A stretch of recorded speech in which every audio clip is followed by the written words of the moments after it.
Okay, welcome to the webinar. I am Rixa Ullman, Executive Director of the Management Society, and I'll be your moderator for today's event.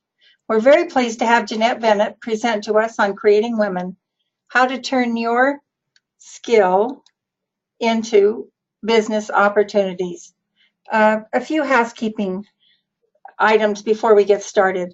The audio portion of the presentation can be heard through your speakers on your computer. However, for those preferring to call in, you can choose that option on the screen to the right, on the panel to the right of your screen. During the presentation, all attendees will be muted. That means that you can hear us, but we can't hear you. This is in order to deliver a clear presentation to all that attend. You can send me messages during the presentation using the chat function on the control panel to the right. In addition, many of you asked questions as you registered, and we've looked at those questions, and Jeanette will be addressing some of those questions and problems and issues that you indicated during the presentation. Although she can't address every single one individually, I know they've given her great insight into the challenges you're facing and the questions you have. I certainly hope by hearing her experiences, it will help you as you work through your own. Again, let me welcome our presenter and introduce her to you. Jeanette's the founder and editor-in-chief of Bennett Communications, where she's primarily focused her pen on Utah Valley Magazine, Business Q, Utah Valley Bride Magazine, and Prosper Magazine. She earned a bachelor's and master's degree in journalism from BYU. She's moderated gubernatorial debates and numerous panels, been featured on HuffPost Live, as well as Utah-based television programs. She leads a staff of 15 writers, designers, and sales reps from her Orem, Utah office. She's very active in promoting faith, family, and motherhood at the United Nations. You know, Jeanette has a love-hate relationship with deadlines, half marathons, and the stock market. But she has a love-love relationship with glossy pages, watching her kids play sports, and enjoying Utah's canyons. Jeanette serves as a Stake Young Women president and considers herself a cheerleader for young women. She and her husband, Matt, are both native Idahoans and are raising their publishing company together, as well as their 5 children, including their first missionary who is serving now in Mexico. We really appreciate her taking the time to talk with us today. So with that, let's get started. I'm going to turn this over to her and allow her to share her screen with you. Hold on just 1 minute while we take care of that.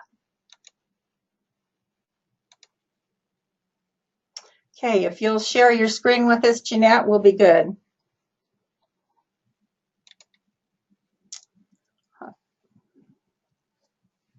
Thank you. I think we're ready to go. Let me just unmute you.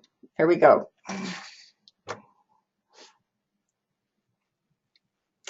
I think you're on mute. There we go. There we go. We're good. Thank you. Awesome. Thank you, Rixa. I'm excited to be here today on this webinar with all of you. I think if it's working right, you can see me. I can't see myself or you right now with the screen that I'm looking at, but I'm excited to be with you. I wish I could see what all of you are doing right now. I'm sure some of you are feeding toddlers and some of you are on a lunch break or at school or your home or apartment. So I'm excited about the topic today because it's one that I'm passionate about and I love to talk about.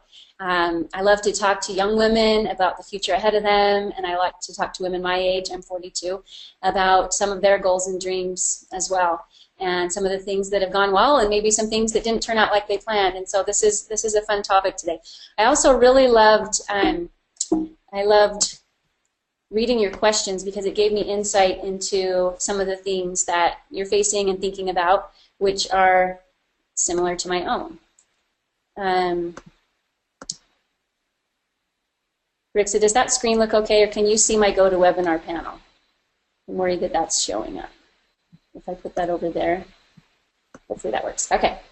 All right, so creating women. How are we going to turn our skill set into business opportunities? So I wanted to share, first of all, my story, what I envisioned and what has happened in my life, and then share some tips. And along the way, answer a lot of your awesome questions, and then answer a few more at the end. So first of all, what I envisioned for my life involved a family. I pictured myself being a mom. I grew up as one of 7 children, And I pictured myself getting married to a BYU student, of course, and raising, I even pictured 5 children. And this is how my family looks today. So I did have 5 children. I pictured 3 boys and 2 girls. I got 3 girls, 2 boys. So I actually got kind of close on what I pictured my family to be like. But I planned on that. You know, I grew up going to Young Women and talking about being a mom and the future that that would hold for me. But I also envisioned a career, or well, at least an education. This is me in 2nd grade. My family didn't always buy the school picture, so this was one year, I think it was 2nd grade, where I got my school picture, and so that's one of my, I guess, favorite pictures of me when I was little, and just thinking about the possibilities that I had in my head at that point. And you know, I pictured graduated from college. That was never a consideration. I was going to go. I was going to get my bachelor's, and I did end up getting my bachelor's and master's. And so I had these 2 sets of plans. You know, I planned to be a mom, and I planned to get an education and perhaps pursue a career in my field of interest. So this is the family I grew up in. My parents, my dad's a school teacher, who retired now, and my mom, Carol Waite, teaches at BYU, Idaho. So this was us with the first 5 girls in a row, and then there ended up being a boy and a girl in the end as well. My mom made all these dresses, so a traditional mom, did wonderful mom things, fixed our breakfasts, lunches, and dinners, and dinner was always on the table at 5:30, and she was a wonderful mom, and she was my example of motherhood, and she didn't work outside the home when I was growing up. Along the way, I had a lot of things that led me to love journalism, and one of them was this show, 8 is Enough. My husband's a good gift giver, and he gave me this cast photo of 8 is Enough for my birthday a few years ago. Signed on the back and stuff. But in this show, 8 is Enough, which if you're younger than I am, you have no idea what this is, but the dad and the daughter worked at a newspaper, and I thought it was super exciting to see the synergy of a newsroom, the excitement, and how every day was different. That was one of the things that led me to journalism. I also job shadowed a newspaper reporter in Idaho Falls, where I was growing up, and that got me excited about it too. And so when I was little, I would play journalist. My older sister would play school. She became a teacher. And I would play journalist and report the weather and all this stuff, and that ended up really influencing me. So then when I went to college, this is me as editor of the Daily Universe and at BYU. And I worked my way through college. I always had at least one job, and one of those was always working on the student newspaper at RICS, which is now BYU Idaho, of course, and BYU. I was heavily involved in student publishing. And I learned so much. I had a great experience there. I learned a lot about leadership, a lot about myself. I wrote a lot of interesting articles. That's the thing about journalism, is you learn something new every day. And so I really tried to make the most of my time on campus. And I'm grateful for the opportunities that I had. So then along the way, I met my future husband. We actually met in junior high, but we didn't date in high school or junior high. We didn't date till after his mission. And we were living in separate states for most of our dating and engagement years, which, imagine that, you know, without texting and things, it was pretty tricky. But we ended up getting married. When we got married, which was 1995, I had a semester left, and Matt had 3 semesters left to finish our bachelor's degrees. On this day that we got married, I thought we had so much in common. We were both pursuing journalism degrees, so that was common, and we both grew up in Idaho, and we both had large families, and both had testimonies and similar goals. But I soon found out we actually were quite different as well. So this is a picture of us. We were just going to take this nice picture. We were testing some lights for a magazine story we were doing, and he sat there like a normal person, and I jumped like a not normal person.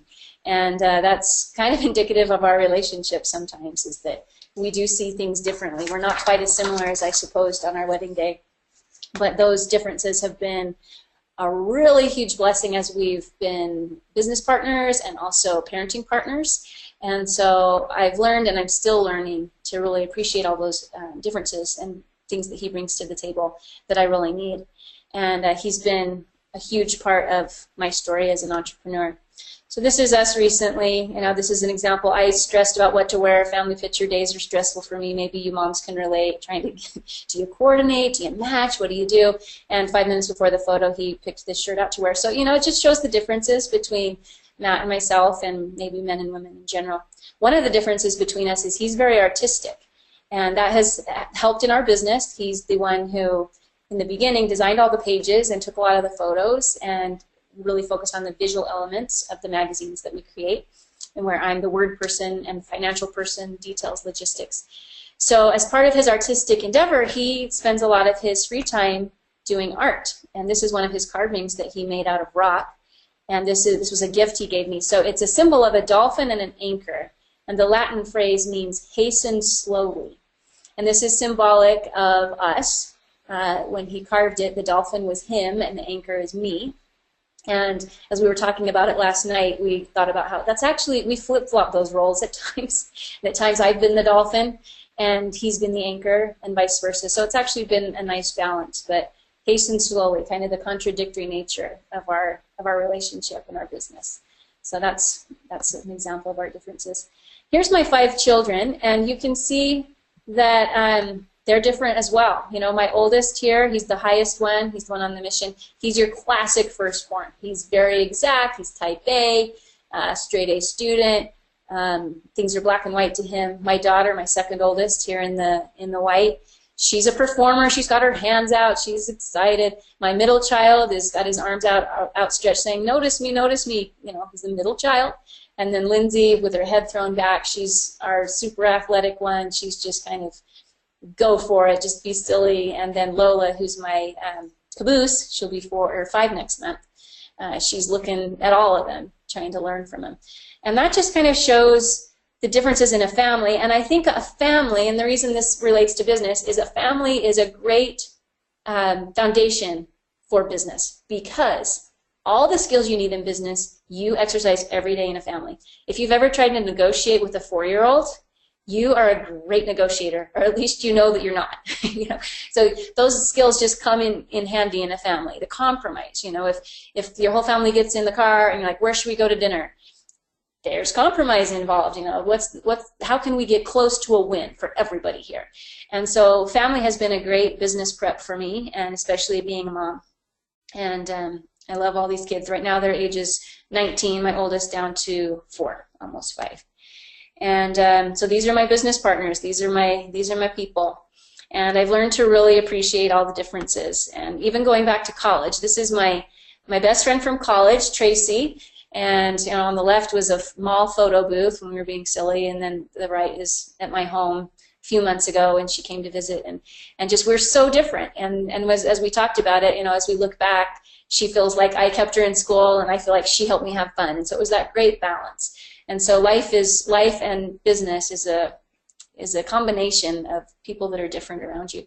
And this plays true in our church lives as well. This is I'm a Stake Women's president. This is my presidency plus our 3 camp committee members, and these are the 7 of us. And I feel like I have 3 big pieces to my life, just as you're starting to get to know me on this webinar. So I have my work life, which we'll be talking a lot about today, so the magazines and the publishing side.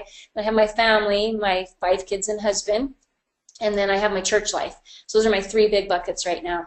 And it's a busy, full life trying to keep them all afloat. A lot of you ask questions about finding the right balance between church and work and family, and that is a great question with no easy answers that I relate to you. I relate to the questions you're asking, and they're questions that I deal with and ask myself about every day, and sometimes get out of balance. It's easy to identify when you're out of balance. It's hard to always solve that. But that's a little bit about my story. Now I want to get into some business principles, some tips about creating a business or deciding whether to or not, and tell you a little bit more about my story along the way.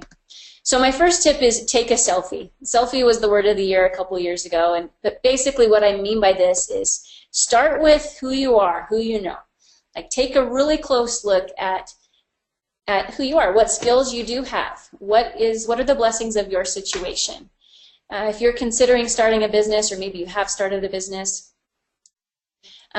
these are, you know, you naturally go through this process. For me, when I was starting a business, which was shortly after Nathan was born, so when he was born, I was working at the Deseret News as a copy editor. Up until I went into labor, I was working there, and I loved that job. And I thought I might go back. I didn't know. I didn't know if I would or not. And then I had him, and I didn't want to go back. I wanted to be with him, and he was such a sweet baby, and it was, you know, I became a mom at 23, and I wanted to stay home with him. But then I wanted and needed to earn a living, and I had skills. I had just finished a master's degree. I had experience working at the Deseret News and the New Era magazine and Utah Business Magazine, and I had these skills. And so the blessings of my situation were that I did have skills. I also had a husband with similar skills. He graduated in journalism, like I mentioned, and had different skills than I did. Here's what I didn't have. I didn't have money, and I didn't have a mom or mother-in-law around to help a lot, you know, with the children. So as you are deciding, do you want to start a business or not? A lot of you ask questions about that. Look at what you have. Some of you might have the blessing of family nearby to help you. Some of you might have financial means. Some of you might be in a situation where you really don't need to earn money. This is going to be more of a labor of love or a personal development pursuit. Some of you may have all your kids in school. And I don't want to say that's a blessing, but there are some pros to that. And so just look at your situation, you know, and figure out what you have going for you. What could you work around? If I didn't have a husband who was in this business with me, my plan, my business would be very different, because I wasn't desiring to have a full-time nanny and be at work all the time. I was desiring to run this business with my husband and mix family and work all together. And so I took a look at my situation, and that helped me make a decision about how to move forward. So this was me when we decided to start our magazine, which was the year 2000. So you can see I really needed a hair color. This was before the ombre style ombre has been in the past few years. This was not then. This was, I desperately needed some hair dye, wearing white nylons. I look at this picture and I think, wow, she has no idea what's ahead of her. But it's sort of awesome too that we don't always know what our journey will entail. I think it's awesome. We took this picture. This was my editor's picture of our very first magazine. And we took this at the park. My husband took this picture. We had our 2 kids in the car asleep while we were doing this. And so it's kind of a throwback for me to see that. The very first thing we did before we launched Utah Valley Magazine, which is maybe what our business is most known for, is I sent out a newsletter, and this is it. I found the original newsletter I sent out back in 1997, right when I became a mom. Or I guess it was 1998, a few months later, when I made this newsletter saying, hey, I can help you edit, I can write a newsletter for you, I can do it. And we named the company Bennett Communications. It just kind of came into existence. I hadn't registered it with the state or done anything official yet, but this was my first attempt at starting a business. And I sent this to, I think I printed about 30, and I sent it to anyone I knew. So this was people in my ward, or parents of my friends, or parents of people I maybe dated, or just different people I knew in the community who owned businesses who might want me to do some editing or newsletters for them. And so I sent this out, and this was my first jump into being a businesswoman. And I got 3 responses back, and they were small projects, really one-time projects, but it gave me a little bit of confidence that maybe I could earn a living, maybe I could use my skills, maybe I could start a business. And I had never thought about being an entrepreneur until I became a mom. It really was the motivation for me, to be able to have some flexibility and control. And so this was the beginning of Bennett Communications, was this newsletter right here. So then the next piece of our business was we started this newsletter for high school journalism advisors. It's a very small niche, and basically the business model, the dream, was to send out these newsletters, a sample newsletter with a sales envelope, for people to subscribe to this newsletter service. This was before teachers had the internet, and so it was a way of telling those journalism teachers, helping them out, saying, hey, here's some ideas you could give your students of things to write about, people to interview. It was kind of like an AP wire for high school newspapers. And so this was our first real jump, other than that newsletter I just showed you, where we got a few little bites. And this is where I gained more confidence, because this was a small project, but we put $5,000 on a credit card to print these newsletters and to mail them to every high school in the country, which was 10,000 high schools. We hand-stuffed the envelopes in my parents' basement. It was, you know, a true startup type experience. It was excruciating to stuff that many envelopes. organize them by zip code. But this project is how I learned the sales tax rules, bulk mail, permits, usage. I opened my business account, got registered with the state. We could never have lived off this project. I think on our best year we made $15,000, but it gave me confidence. This project gave me confidence, and so I remember our first subscriber was Patty Kennedy from Seattle, who I should really track down and send her a bouquet of roses or something. It was awesome to get that first subscriber and feel like, wow, maybe we're in business. Maybe this is going to work. So that came out the first one came out in 1998. This was our first issue of Utah Valley Magazine. So after we did that newsletter, we had a little bit of confidence, and we decided we're gonna go for it. We're gonna start a magazine, and we were excited about this idea. We had lived in Utah, going to BYU, and felt that Utah County, which is the Provo-Orem area, this county south of Salt Lake County, didn't have a magazine, and we didn't know at the time that other people had started magazines, and I'm glad we didn't know that, because we felt excited that it would work. Now I'm looking at this first issue and I can see everything wrong with this cover. The use of text, the Photoshop work, it's not ideal. But at the time it was super exciting to get off the ground and print this magazine and have it be sent out.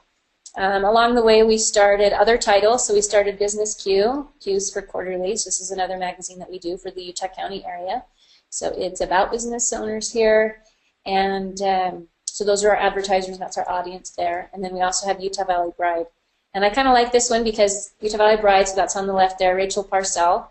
At the time was Rachel Scala. She was a bride in that magazine. And she's another one who has started an awesome business, and we ended up featuring her on the cover of Utah Valley Magazine.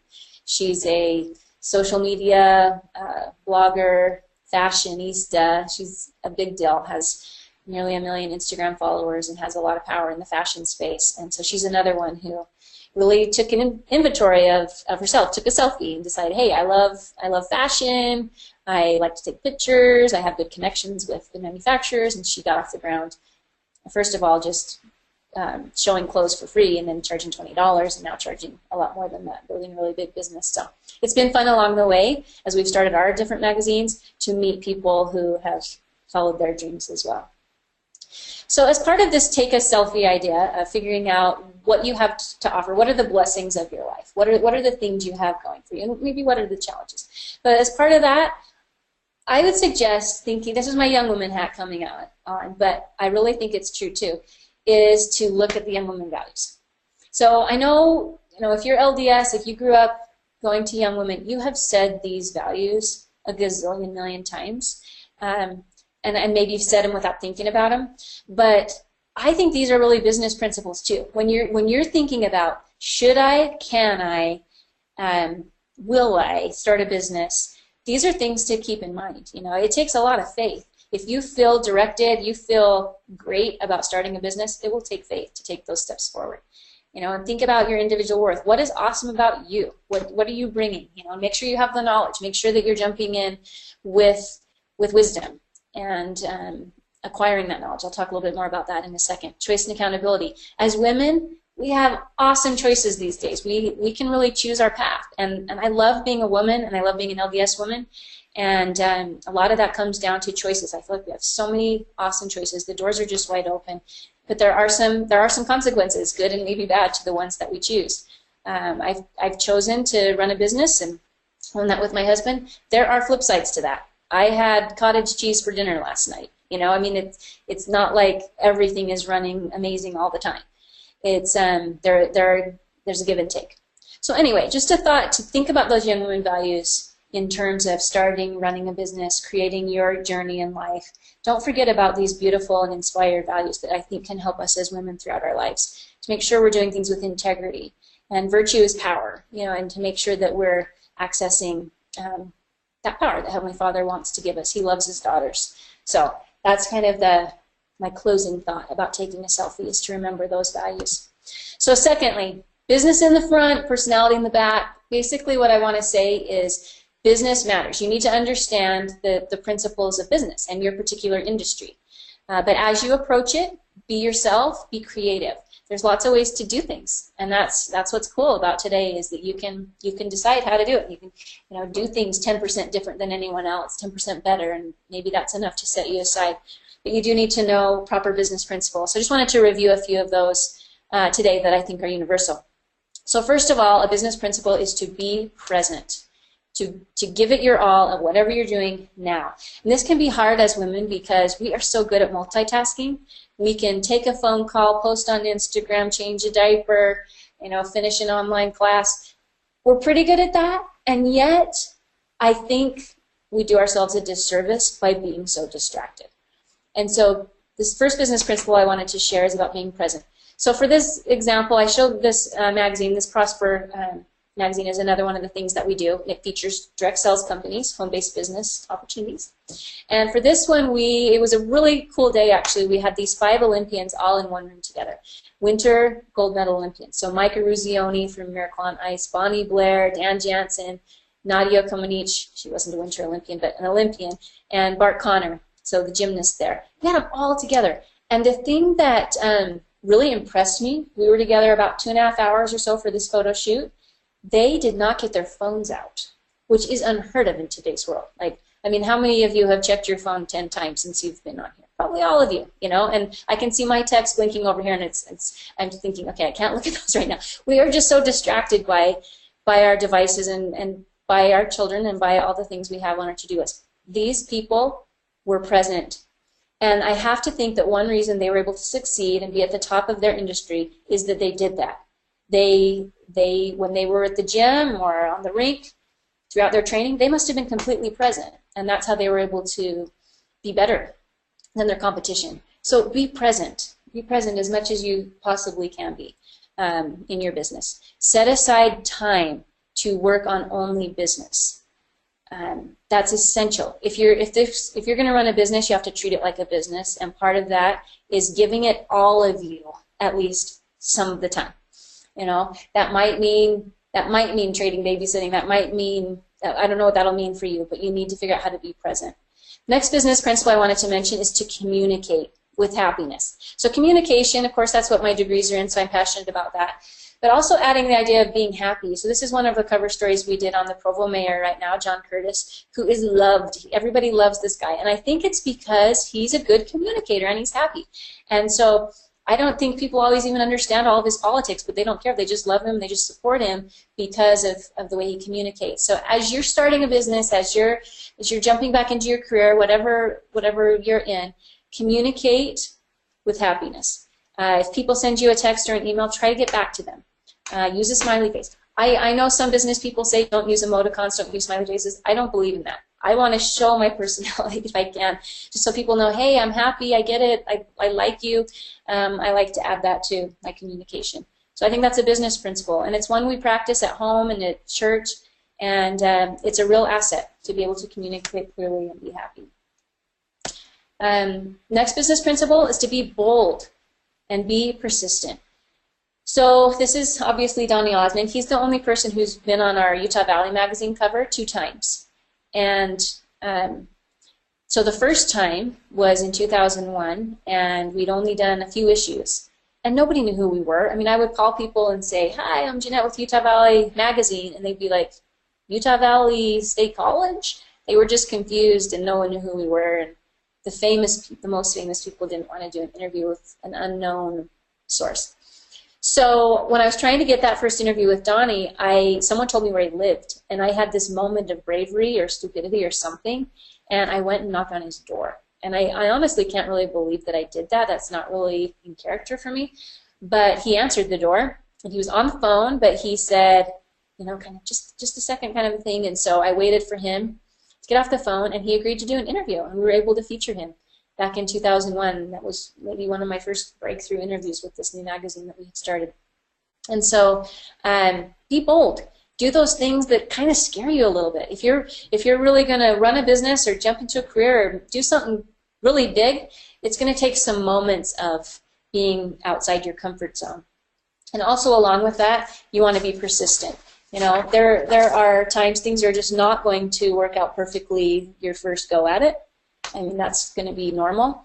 But there's examples of that in the scriptures too. I like the example of when Nephi went back for the plates.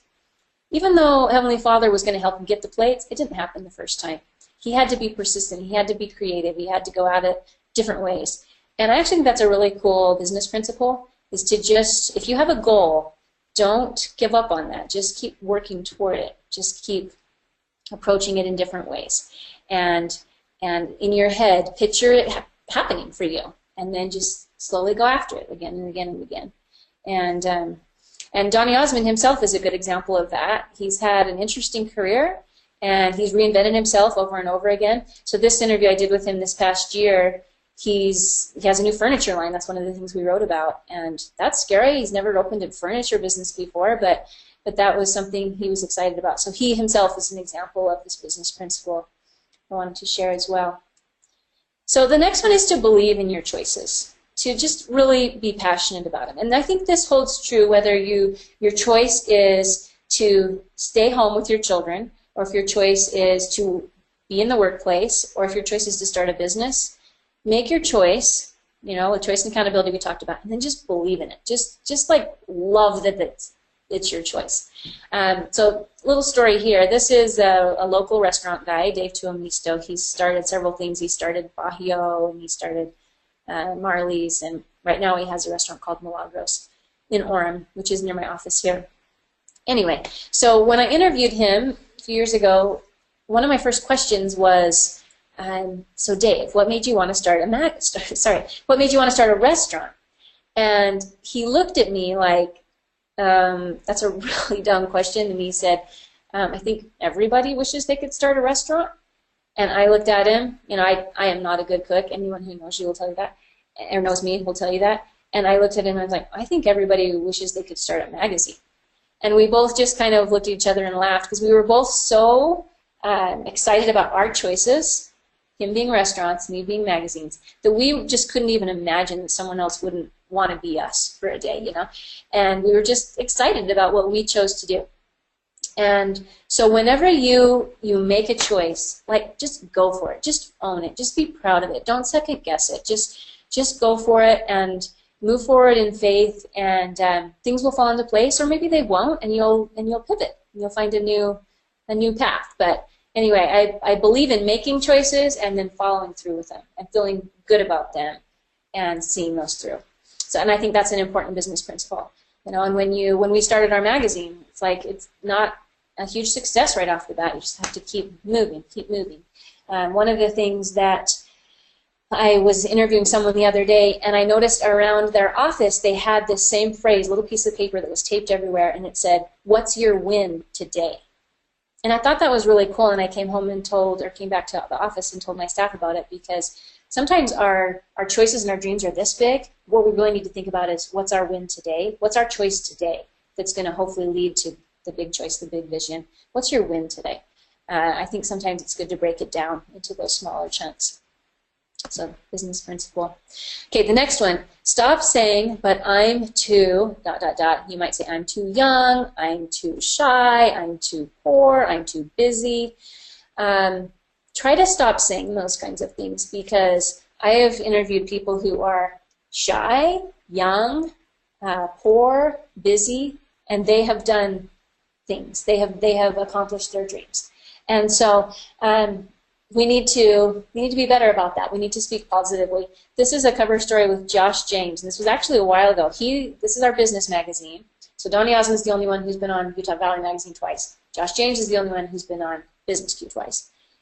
And when I first went to interview him, he started Omniture, which got bought by Adobe for $1.8 billion with a B.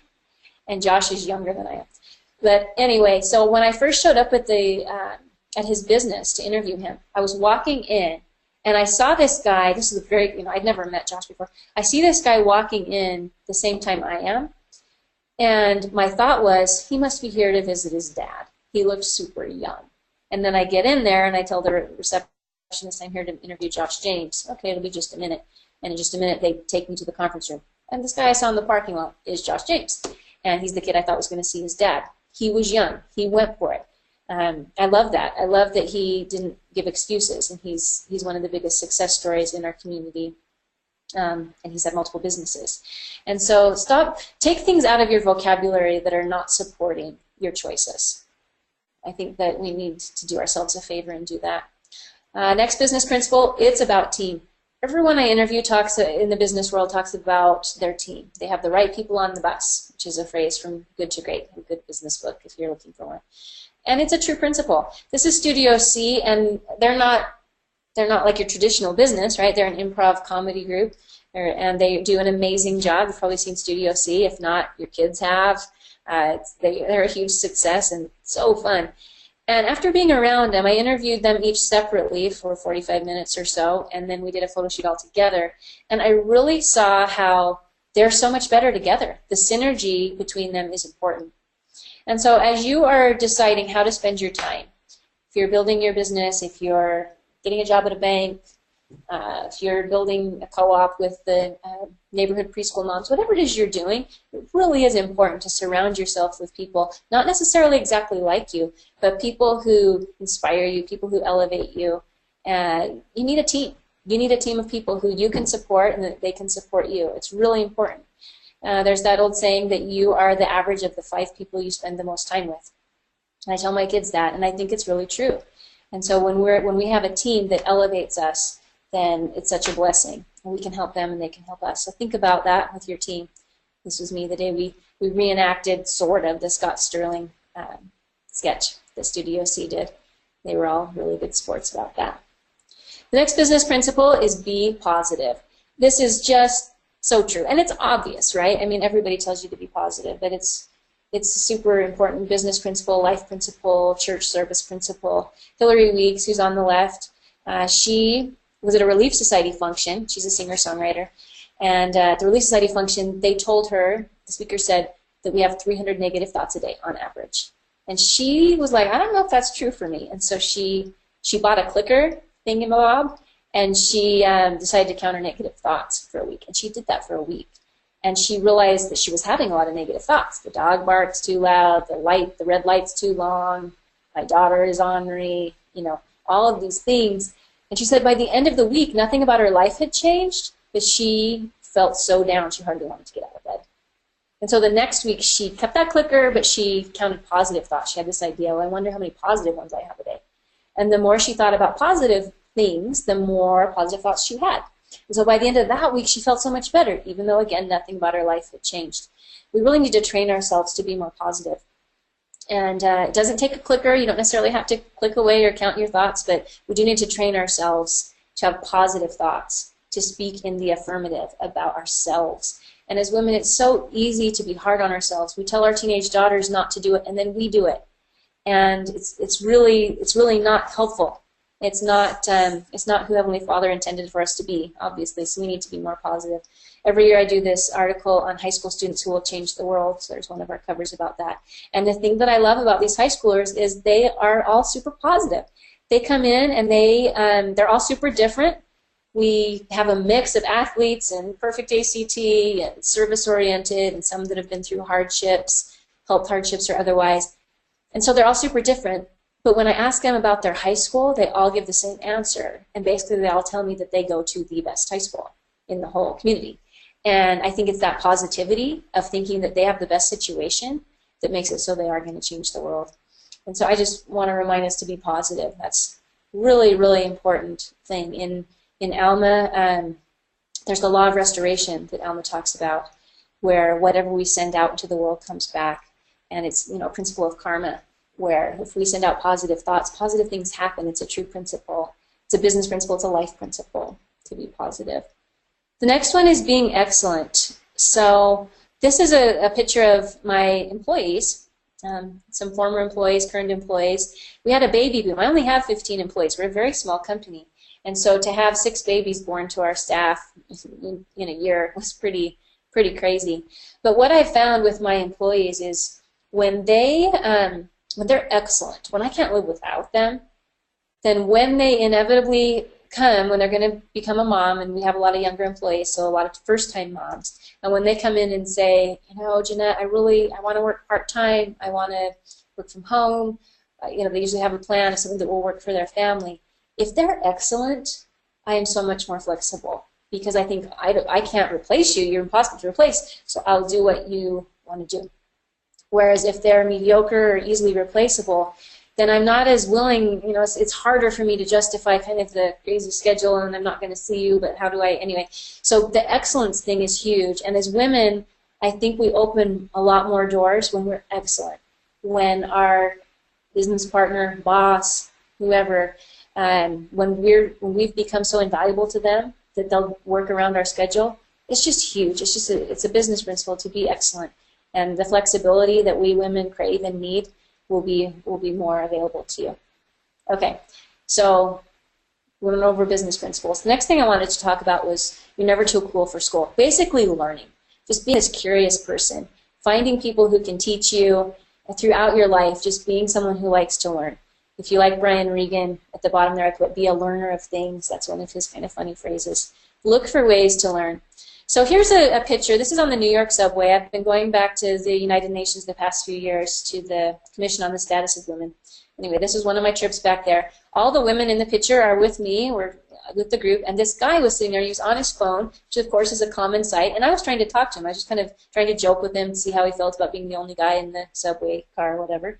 He didn't look up. He was just completely absorbed in his phone. And then this happened. Let me see if I can play this little video.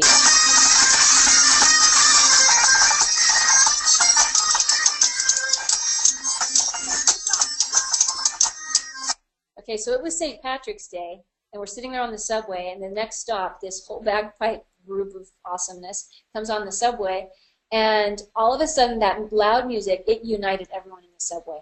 And that guy who wouldn't talk to me before, after these bagpipers got off at the next stop, then he was talking to me. We were engaged. And of course I was having such a good conversation with him, I didn't take a picture to illustrate the story. But the point is, I think we spend too much time looking at our phones when there are mentors and learning experiences right around us. If you're sitting at the playground, talk to the other person there, get to know them. There might be something you can learn from them, might be a connection that would be valuable to you in some way, or maybe you could be valuable to them. So to be curious, don't be so wrapped up in our phones. You know, we tell our teenagers not to do that, and then we do it, and it's hard. This is an interview I had with Elder Oaks, and it was the day before he was going to speak in priesthood session, the first time that it was going to be broadcast so that women could watch it. And he told me, he says, I'm going to be speaking hoping that women are listening, because he was going to be talking about the priesthood in priesthood session. And I thought that's so cool. That, you know, another reason it's so great to be an LDS woman right now is that we are learning so much about the gospel and about everything else. And so to be someone who is willing to learn and look for those opportunities. This is just an example of, we started an event called the UV50 where we highlight the 50 businesses in the county, fastest growing startups to watch, etc. And the only way we were able to start that event is by learning, by attending events and going, how do you throw on an event? I'm going to learn. I'm going to ask questions. So that was something that only came about because I asked and asked, and our first event wasn't that awesome, and hopefully it's gotten better year after year just because I've learned. I interviewed Ann Romney a number of years ago, and she is, of course, amazing. But one of the things I thought was interesting, so on my notebook, I had a yellow notebook. You can maybe see it under my laptop there. I'm a to-do list Nazi, and so I was making a to-do list on the way to the interview of the different things, because the very next day was youth conference, and I was, you know, in charge of it, and so I was writing these things down. But when she saw my notebook and she saw that it said youth conference, all of a sudden it opened up our friendship even more. She had a lot that she wanted to say and questions, and she had some great advice, and that was an unexpected little mentoring experience that I had just because we connected on that. And so be someone who asks questions, help other people, let other people help you. I like this picture here. This is from Trek a couple years ago. This is a guy in our stake presidency, awesome President Robbins, who's pointing out the mud. He says, you know, go around the mud. This will slow you down. And this is how we kind of need to be when there's other people, other women or men who are helping guide us through our journey, to really listen and pay attention so that we don't have to get down in the mud. Okay, love your reality. Here's the thing. I feel like a lot of times we see everybody's perfect reality, what we think is their perfect reality, when our reality doesn't look perfect to us.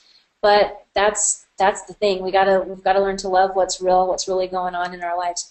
This is a staff picture we took for our Christmas card. And I even typed "life is imperfect" and I misspelled imperfect, and I thought I'll just leave it. I didn't do it on purpose, but then I just decided to leave it. My little Lola, my little caboose child, she's in this picture. There's one of the chairs has an extra leg, and that's her leg. And she was screaming during this photo. And it's just, you know, that's just how life was. We took this after she was done with preschool, and I was trying to juggle things, and there she is in our staff Christmas photo that we sent out to our clients. Probably no one can see her leg, but when I look at this picture, I remember the sounds that of her unhappiness that day. That's life, right? Life overlaps, another part of reality. This is me proofing a magazine at girls' camp. We're about to do a skit with these silly socks. You know, the cotton candy machine's there. Life overlaps. When yours overlaps, just know that's real. That's what really, really happens. This is, you know, as part of that Donny Osmond story that I mentioned that we did earlier. We recreated a photo from 40 years ago at Sundance. Super cool. It was his idea.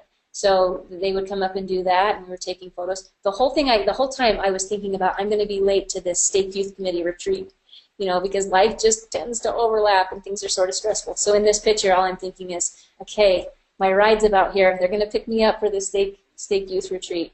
So reality is pretty crazy, and just kind of accept that, I guess, and laugh about it. I'm still learning that. Here's one of our photos. We do this fab story every year about the most fabulous people, and every year we have a different theme. For some reason this particular year, I wanted to do bunnies. Now, I am not an animal lover, but I just thought it'd be fun. We had this magic theme, and I thought we needed live bunnies in this photo. And it's Darling with this gardener, this old man who is just the most charming person you've ever seen, and then two BYU athletes here with him. Well, here's the reality of the first photo that we took with this bunny.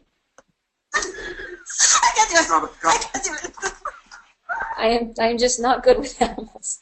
So that was our first try at the photos, you know, but then you only saw, or our readers only saw, sweet little bunny pictures. Just want to give you a feel that we think things might be perfect in other people's lives. They're not. This picture is going to be in our next magazine, this kid jumping. Well, it took multiple tries and multiple attempts to try and find the right jump, and this angle didn't end up working. So it's just, life is kind of, reality is kind of messy sometimes. Use what you have is another part of reality. You know, we were trying to do this cover photo with Ty Detmer, and this is what the cover photo ended up looking like, but he wanted us to meet him in a park. So I used this blanket that my mother-in-law made for one of my kids, and that ended up being our backdrop for the photo. You know, reality is just a little bit crazy sometimes. And sometimes we can be afraid, but our fears can actually be our strengths. This is Stephanie Nielsen. A lot of you probably follow her blog, Mimi Dialogues. And she's very inspirational, very awesome. And one of the things when we started the photo shoot, we were going to, and she wanted us to kind of, you know, she wanted to look beautiful in the picture, of course. We ended up loving this picture the most of all because it did show her scars. It did show some of the things that she was enduring at that time. And that ended up being really an amazing part of the story, was this particular photo and her vulnerabilities. So just be real. And as part of being real, what do you need to fuel? Do it. Like, if you need more sleep, get more sleep. If you need a swig cookie, you know, get the swig cookie. You've got to fuel. Tom Holmo, who's the BYU athletic director, he taught me that. His fueling strategy is to go for a walk every day. And so the interview took place on a walk. We walked up and down the Provo River Park Trail. And that was what he did to fuel. That was his reality. And so we need to take time to do that. We burn ourselves out too much if we don't keep ourselves fueled. So we've got to do that. The Timberly and Kalani Sitaki, the current BYU football coach, they got locked out. This is their photo shoot in front of their house. They got locked out. That's the reality. This was our cover that ran. The reality of it is, when I look at this cover, all I can think about is how their little kid locked them out of that front door. And the photo shoot ended with us figuring out how to get them in their house.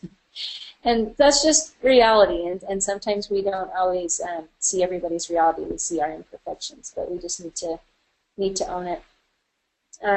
One of the people I loved interviewing, Jane Clayson Johnson, who had an awesome career in broadcast and then became a mom. And she tells this story of how she ran into some colleagues that she had known at CBS News, and she was with her little kids. And the guy said to her, "Oh, just a mom now?" And she said, "No, I am a mother." She was very bold about the choice that she had made. And that's, whatever our reality is, I think we need to own up to it. And also we need to have fun with it. we were doing this interview with Mindy Gledhill, and she wanted to jump on the couch, and I just thought, she's having a lot of fun, I'm going to join her. And I didn't like the way my hair looked that day, and I wasn't prepared to be in the photo shoot, but sometimes we just need to have fun. So all in the family, this is my number 5, I guess, tip here, all in the family. Get your quiver on board with your goals. A lot of you asked questions about working with family and how to balance that. And I still have a lot of questions about that, but it is important for your family to be on board. I like this from the proclamation. So it gives the roles of fathers and mothers, and then I like this sentence in blue here. In these sacred responsibilities, fathers and mothers are obligated to help one another as equal partners. And that looks different for different people. Matt and I take that pretty literally. We're pretty equal in distribution of work at home and at work. And for other partners, it will look different. But I take this to heart. I believe this to be true, and I believe that's how our Heavenly Father sees it as well, is that we help each other as equal partners, and we figure out what that looks like over time. This is a cartoon that my husband put on my desk. It's been several years, but I've kept it there. I think firing me would be a big mistake, mostly because we're married and we need the money. And so, working together, it's funny. It has its ups and downs. It has more ups than downs. For my husband and myself, it's been the only way that we would do it, because we have our kids, when they've been little, they've been at work a fair amount. They've taken naps here, and they've drawn on the whiteboards here. And then my husband and I take turns. We still have a child who's in preschool, so she gets done at 11:30 every day, and one of us picks her up every day. And so it's juggling that. We have a meeting every Sunday night where we map out the week, and what do you have, what do I have, and we juggle, juggle, juggle, and for the most part we're able to do it ourselves, and sometimes we need a little help from other people. But it's been a blessing in our lives. Some of your questions asked about how do you work together without it ruining your marriage, basically. And for me, I think it's actually been a blessing. We make a lot of decisions in front of other people. In a staff meeting, for example, we'll make a decision where we're compromising. He and I might think differently about something. But when we're discussing it, then our staff's watching, and so we've learned to do those things unemotionally for the most part, and that has transferred to home as well. Like when we're making decisions at home, there's a pretty non-emotional, compromising type approach, and that has come from working together. And so that's been a blessing. The hardest part of working together has been that sometimes one of us still wants to talk about work at home, sometimes the other one doesn't. And so when that's the case, it's usually me that wants to talk about work more than he does. I'll have to say, okay, I have something I want to run past you. Let me know when you're in the mood. Talk about it. And so we try to do that. But a lot of you asked about boundaries between work and home. And honestly, we started our business from home, and that was awesome, and it was also really hard because I felt like we were always at work. I felt guilty walking out of the office.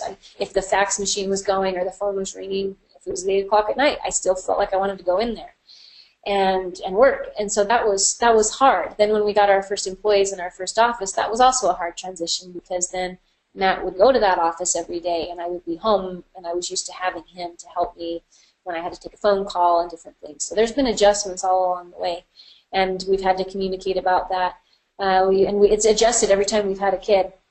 With all my 5 children, all of them, I've nursed them all for a year. They haven't taken bottles, and I feel like that's been, anyway, it's been awesome, but also hard because it's kept me connected to those babies. It's helped me keep my priorities straight. So when I've had babies, I've worked less, and then other times the pendulum has swung. Right now I'm working more than Matt is, and so we work that out. But it's been tricky, and if you have a partner, if you have a spouse who is gone 12 hours a day, you're going to have different challenges. You're going to have different maybe opportunities than I've had, and that's okay. We do the best with what we have. One of the things I loved about this interview with Neon Trees, so the frontman, Tyler Gwynn, at the time, he talked about how his mom was their greatest supporter, and everyone in the band wanted to call his mom when something cool happened, like when they had the #1 hit or whatever. And I thought that's how families should be. We should be each other's biggest cheerleaders, and we want that from our husbands and from our kids, and so we need to do that for them as well and create this culture of support in the family, this culture of give and take. So here's me this is my 3rd child, Carson, at one of our offices. This is a common sight, baby in arms, laptop at my fingertips. We've involved the kids when we could. This is my boys. They're delivering Bride magazine, door-to-door distribution around BYU. That's been part of our family culture. You know, I grew up, my parents weren't farmers, but we lived among farms, and we have a farm of magazines. That's what I tell my kids. We grow words, and so they've helped us a lot with that. This is my daughter Haley. She helps with some of our events. It's fun to be with her and to train her. I hope that she'll work here with me more and more someday. So that's been kind of fun. But here's reality. Sometimes things don't go very well. This is my daughter on the way to preschool the other day. She got out of her seatbelt and she was telling me she didn't want to go to school. You know, and this is her older sister doing her hair a couple of mornings ago. You know, this is, and just, you know, I don't want to paint this glamorous picture. I want to show you, like, it's tricky. And if things are hard for you, I totally get it. This is our reality sometimes, you know. So kind of in summary, these were my 5 main points. To take a selfie, figure out what you have going for you. What are the blessings of your situation? What can you do? Second, business principles. You've got to understand true business principles. If you want to run a business, you have to think about it like a business and worry about the money and the supply and demand and all those things. Third, school, meaning just be curious, be a learner, be someone who seeks out mentors, read a lot, meet people. 4, love your reality, as messy as it is. And last, get your family on board as much as you can and express your dreams and goals to them and ask them specifically for what you need. For my family, like for my kids, I don't make their lunches. That's something that I've said to them. You know, we're all busy in the morning. A lot of times I've been up doing work for a few hours, so I need you all to make your own lunches. And that's something, you know, I tell them there's awesome things about being a Bennett and there's hard things about being a Bennett. And that's one of the things that they do, is they fix a lot of their own food and take care of a lot of their own things. And hopefully I haven't ruined them by doing that. Hopefully they've become resilient and they're able to take care of some things there. I love this quote from President Uchtdorf. This is one of the last things I wanted to share. The desire to create is one of the deepest yearnings of the human soul. No matter our talents, education, backgrounds, or abilities, we each have an inherent wish to create something that did not exist before. And if you feel that yearning to create, then it's our divine nature. It's back to those young women values. We have that just desire to create. We're creators. We create life, you know, with our beautiful children, and then we can create, if it's our right path, we could create a business or our journey, whatever that might be. And so I just encourage you all to follow those desires to create. Lastly, I just have, I think, maybe a couple of minutes to answer a couple of questions. I loved all your questions. I noticed a couple themes. One of them was based on fear. A lot of you asked about fear. And that's a natural thing, I think, but it's also something we've really got to deal with. You know, what is it you're afraid of? And move forward with that, just like we would tell our kids to. I think part of it is practicing doing hard things, saying yes to a hard calling, bearing our testimony when it's hard. Just the church gives us chances to practice hard things. But if fear is immobilizing you, that's something you really do need to work on and address. And another common theme was with time. And that's so true, and I have no easy solution. We all have limited time. But I do feel like if we're doing things that are truly what we're supposed to be doing, that our Heavenly Father will help us and at times give us extra time. So I love that. One of you asked who bakes the bread at your house. I thought that was a great question. The truth is, nobody does. We don't have homemade bread. My husband bought me a bread maker one time, and he figured out how to use it to kind of show me. And he made bread a few times. I've never used the bread maker. It's just, that's not my highest priority. So there's a give and take, and living the life that I feel like I've chosen and that's been right for me has meant other things haven't happened. I don't have the most organized laundry room, and I don't have dinner on the table every night at 5:30. And those are things I wish that I did, but those are trade-offs. And so I think as we prayerfully go about our particular journey and find out what Heavenly Father has in store for us and what we desire, what we truly desire, that things can work for us and we can find a way, just like I mentioned with Nephi earlier, or with the persistence that I've had at different times in my business. Good things can happen. It just comes down to priorities and really those young women values. You know, having faith, making choices, and then being accountable for them and facing those consequences, good and maybe hard, and then moving forward with integrity. So I believe our hour is up. Rixa, is there anything else that you want me to cover before we finish here?